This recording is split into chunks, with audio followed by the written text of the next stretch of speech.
Активисты Народного фронта Коми сформировали новый региональный рейтинг убитых дорог.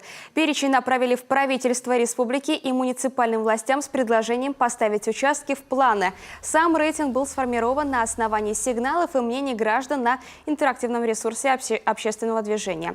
В этом году закрыт вопрос по 60% из них. А по итогам прошлого наш регион даже вошел в топ-5 по реакции властей на карту убитых дорог.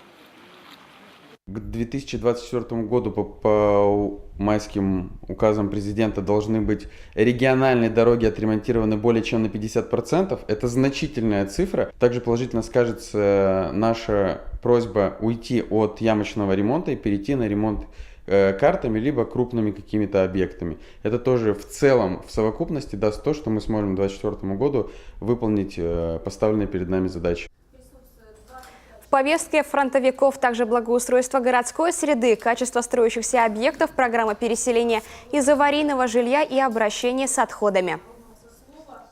Вроде как регоператор он назначен, но работа еще не начата. В муниципалитетах, таком, например, как Кайгородский, уже убраны мусорные баки. Людям некуда нести мусор. Для них вопрос стоит сейчас, решение будет потом. И мы это решение хотим услышать на этом форуме. Это первое.